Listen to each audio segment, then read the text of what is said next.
fantastic work. So if you can donate, you definitely should. With that being said, I'll hand things over to Huds. If you want to give us a countdown for your run, we'll get going as soon as you give us that.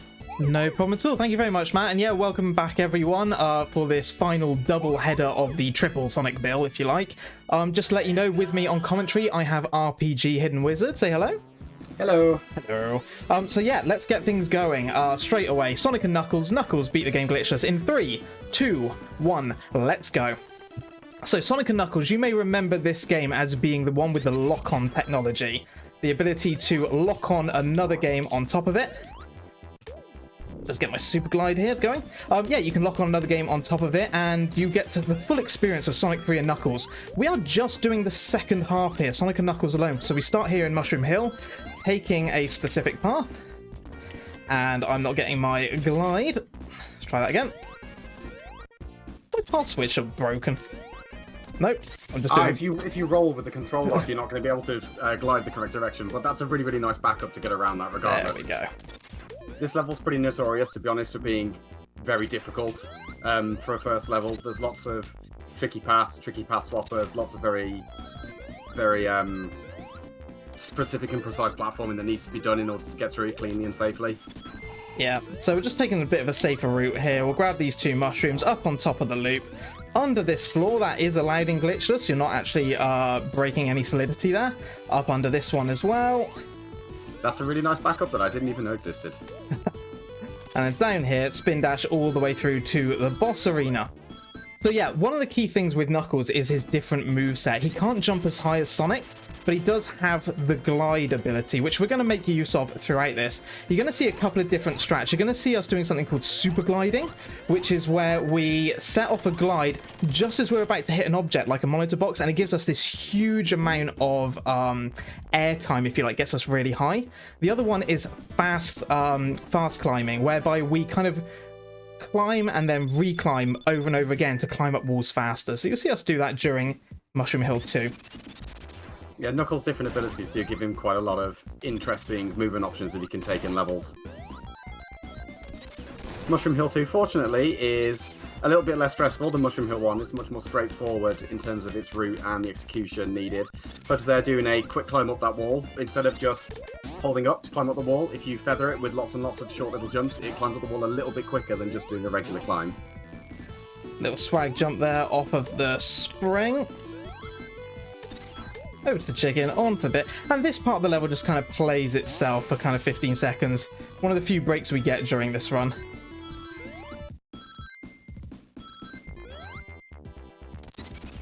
Going for the... not quite getting it. Not quite. There we go, second try. Yeah, and then a nice quick climb up this wall to completely skip that pulley section. Right. So what we're doing here is a specific boss strat. We're doing a 6-2 boss strat. So we're actually glide cancelling in the boss's hitbox in order to land inside it and straight into a spin dash. And then you saw me do another jump into Robotnik, into another glide the moment that I hit his hitbox. That just allows us to get 6 hits at the beginning, 2 at the end, and finish off Mushroom Hill 2 nice and quick. Now, one of the downsides to Sonic & Knuckles, you cannot skip the cutscenes. So, we get to see all the cutscenes during this run. So, we're going to see the flying battery come in, Knuckles grab hold of it, and we're already off to our second level, which will be Flying Battery Act 1.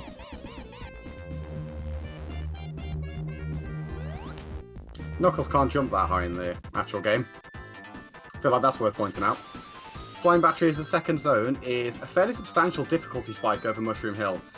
There are lots and lots of places in both acts of this zone where you can be just crushed, and it's really unfair.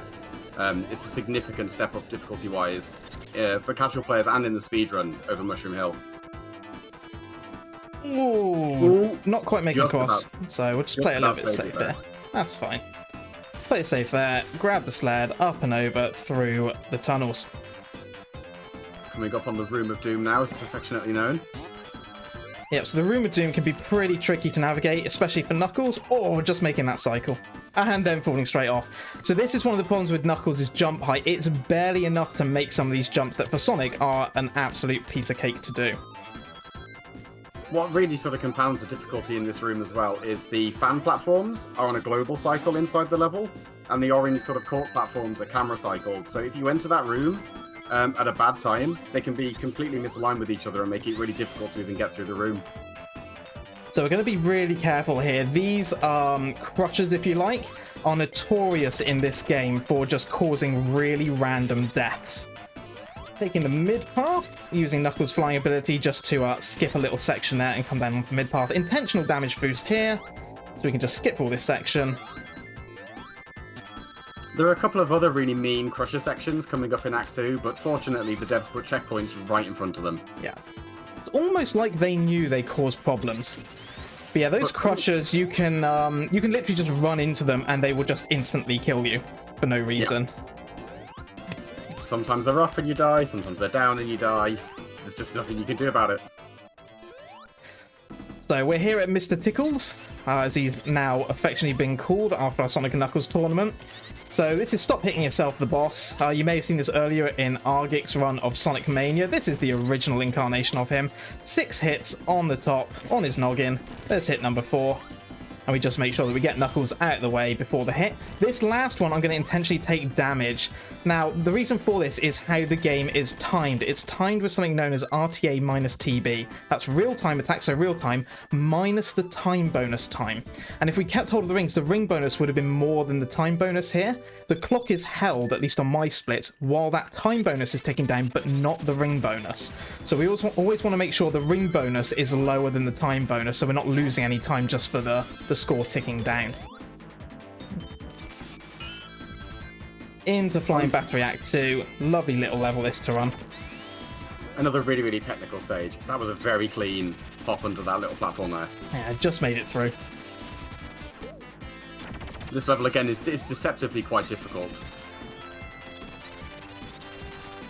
Lots of small things that can lead to deaths or crushes. So this one here is notorious. Just spin dash from the right side. Because all these cylinders are cycle-based, camera-based cycles, I should say, they only start their cycle, they only start moving when they actually appear on screen. So you can reliably predict where they're going to be. Unlike the crushers that are global cycles, that means they are always either going up or down depending on what the in-game time is. And the thing with those crushers is, even if you know their cycle based on the in-game timer, sometimes they just say no anyway. Yeah. Ooh. That was close. So yeah, I've got to be really careful. Intentional damage here to get underneath this so we can just save a second. Coming up on the best character in the game now as well. Yeah, I'm going to wait for these to come back down. I'm not risking a death under these. So another common one is these can fall down on you as you're going, like, trying to fly under them and crush you. But here is Spider Steve. Say hello to Spider Steve, everyone. Hi, Steve. Thank you for your service. He's the most important character in this whole run, because without him, we actually just couldn't complete the game. Very true. Okay, where are these? Right, let's wait for these ones. Nice. Fortunately, I suppose dying to those crushes is never too big a deal because of the checkpoint.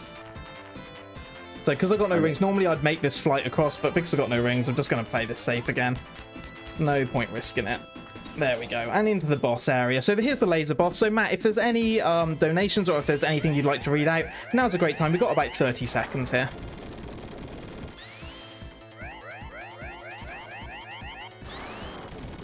Matt, are you there?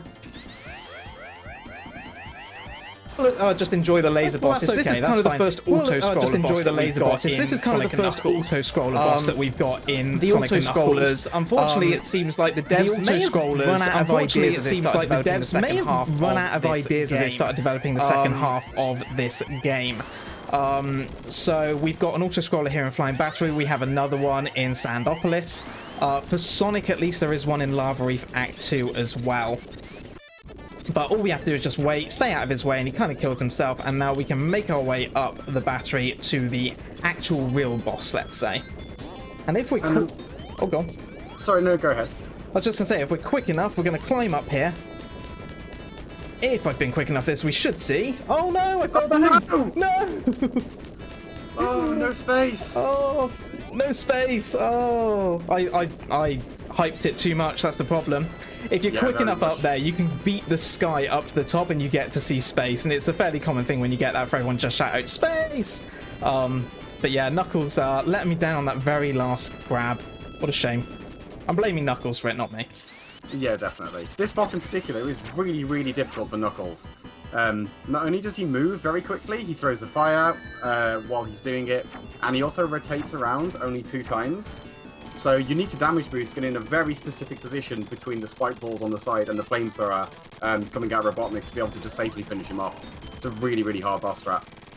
Yeah, there's only a few pixels you can stand Knuckles on there while you've got the iframes to get inside and get that spin dash off for the quick kill. That's a notorious one for really tripping up new speedrunners of Sonic and Knuckles. But anyway, Definitely. into Sandopolis 1, my favourite act, regardless of which Sonic 3 game it's in. And we're going to take the top path here, because we are Knuckles, we can climb up. And we'll try at least to catch the ultra early cycle. So RPG, just while I'm doing this, do you want to just explain the cycles in Sandopolis here? So Sandopolis is a really cycle-heavy zone, and there are lots and lots of crusher blocks that are on roughly 6-second cycles. HUDs is making it inside the early cycle here for this one. It's on a 6-second cycle, and this can really have a big impact on the rest of the level. This should allow HUDs to get underneath another block slightly later in the level with spikes underneath it, and over this one. So basically, every single one of these blocks that you miss, you're effectively losing 6 seconds. And that can be cumulative. So if you miss the first cycle at the beginning, that's 6 seconds. If you then miss the next one after that, that's another 6 seconds. It stacks up very quickly in this zone. It makes it a very, very, at least for me personally, I find this a really, really fun zone to run because of the sheer level of optimization you can get with it. Yeah, it's always just trying to beat all these blocks every time. It's getting a run of Sandopolis 1 and really nailing all these cycles. It's really, really fun and very satisfying to do. It's a very technical level, as we've said. But now we've got the Guardian boss as the pyramid rises through Sandopolis 1. The Guardian here, this is another auto-scroller. We just have to wait for him to jump into the sand. So again, we have another half minute. So Matt, if you're there at all, if you want to read out any donations or if you've got anything you'd like to say, now's another good chance for you to do that. I am indeed here this time. Excellent. Sorry about that. That's fine. Last donation call, some shopping arrived at the exact moment you called for donations. But no, there are currently no donations to be read out. So instead, I shall say, please do remember that we are trying to raise money for WarChild. So if you do want to donate, all you need to do is !donate in the chat. WarChild are a fantastic charity. They try to help children who are caught up in wars and other conflict scenarios. Absolutely brilliant. In 2020 alone, they helped over 170,000 people. So if you want to help them help even more, all you need to do is donate. Thank you very much. So that's Act 1 done. We're off inside the pyramid for Sandopolis Act 2, a very tricky level for Knuckles. A lot of fast climbing here. And we're just making that first cycle on that first block that's carried through from Sando 1. I need to be careful as well. Notice the ghosts are already released. This is because technically Knuckles' story happens after Sonic's story. And Sonic has already released this capsule here and letting the ghosts inside the pyramid out. So yeah, already taken a hit from them, but that's okay. We're just going to climb over here. Up this slide. We're going to do a little skip here. Just grabbing on that Very wall. clean so far. Beautiful. This is another level like Sando 1 that's extremely technical and very satisfying when you get it right. I wouldn't be surprised if not many people are fond of this level casually, but as part of the speedrun, it's really, really, really fun once you get it down. Another level that's somewhat cycle-based as well. There was a crusher block coming down there that is roughly on a 6-second timer as well. So yeah, making good use of the Knuckles flight cancel as well, just to immediately stop him wherever I need him to. So that's another one of these kind of little strats when you're playing as Knuckles. Just being able to immediately halt his speed. But yeah, you're going to see us through this platforming section. We're not going to bother releasing any of the sand if we can help it, because we don't need it. We are Knuckles, we can just climb up through this whole section, and we can also fall down like that when I get my timings wrong. I think being able to climb through this section is a big part of what makes it fun for Knuckles to actually do this level. It certainly makes it better than just kind of having to wait for everything. Yeah, exactly. Jump up on top of that little sand column. Up we go. Huds will be looking to do another super bounce just after this in a room coming up to sort of skip straight to the top of another section.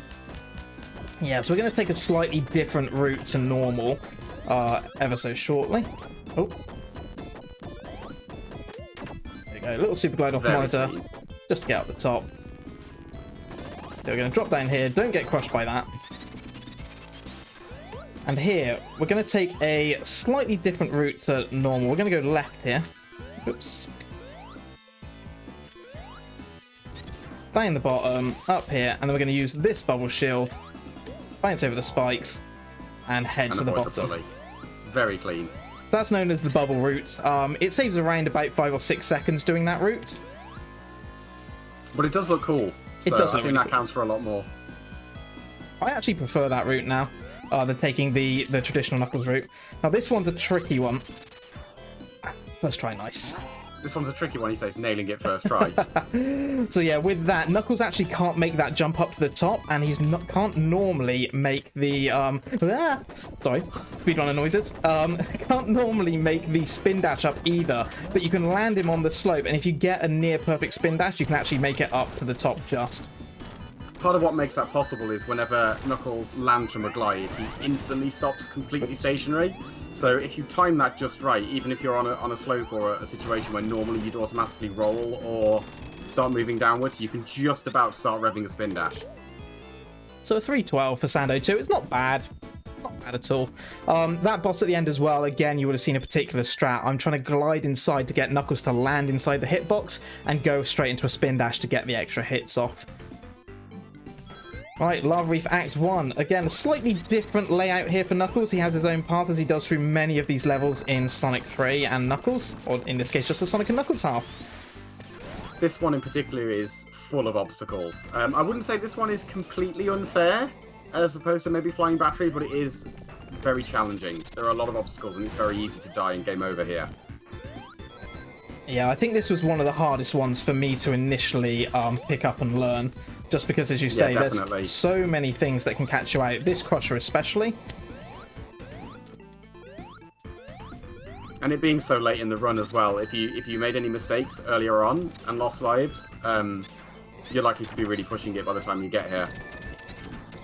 Just damage boost through the section. So you're going to see, remember this section here that we're in right now, you're going to see this later during the Sonic 3 air run, but in a slightly different way. This is normally Knuckles exclusive. But yeah, just make a little mental note of that for later. Oh. Okay, I think that really highlights just how brutal this route is. There's literally barely 2 seconds between any obstacles. Yeah, it's non-stop, that route. Oops, got on top of it, didn't want to do that. I really thought you were going to be able to just bounce on it then. That would have been really swag. 1, 2, 3, 4. Ooh. And I missed one of my counts as well. Now I've got to be careful, I have no rings. I think once the arms are gone, you should be fine. There we go. 1, 2, 3, 4, 5. So do you want to just explain, RPG, why I'm stood here specifically?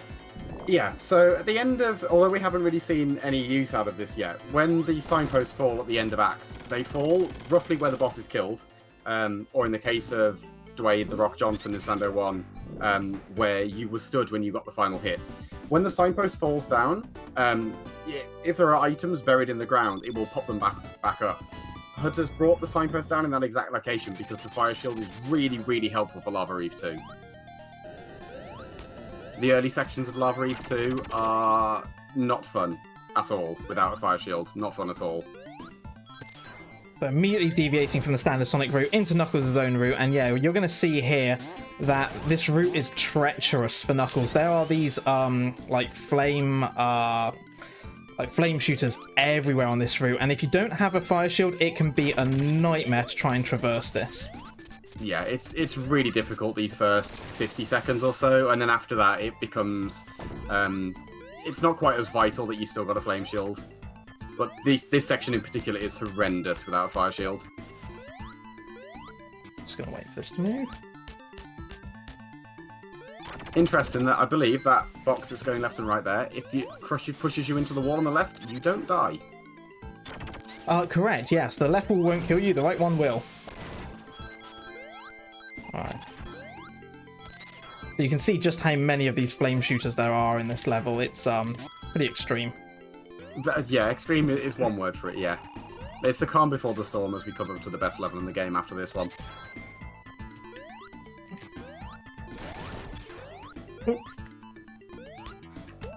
Come on, a pretty tricky jump here to skip a cycle. There we go. First try, very nice.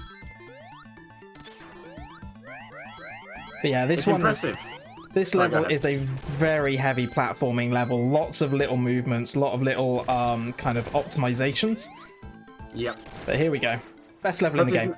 Huz is now coming up to Hidden Palace Zone. He's going to attempt to try and set an IL world record here. We'll see if he can manage it. Looks like he's on good pace so far. Oh, I just missed the laser. Oh, and he missed it. Ah. 9 seconds. Not quite tying the world record of 8 seconds. So yeah, that was Hidden Palace. It's just a spin dash, a jump, and another jump and a glide cancel. An incredible zone. Popularised by Meg Speedy, who unfortunately has now retired from the Sonic speedrunning community, but if you're in chat, pour out a juice time for him, for our fallen brother. 8-second Hidden Palace is one of his mainstays. That was a very smooth first phase of Mecha Sonic there. Oh my, thank you. Yep, so Mecha Sonic here, first phase, just 8 hits, he does all kinds of bounces, just trying to keep hold of these 3 rings. Those 3 rings you get at the beginning as you come out the laser, the only 3 this level gives you as the final boss.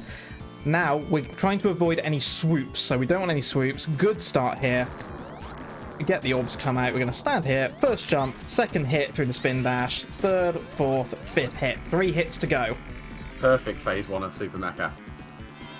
No swoops, please. Oh, there's a swoop. Come on, Mecha. Don't do it again. So I think the most we've seen is, it is pure RNG based and we don't know any manipulations for it. I think the most we've seen in one go was 6 in a row. Yeah, I think the only manipulation anyone really has is stand on the right, isn't it? Ready on timer. It's going to be when the screen fades to white.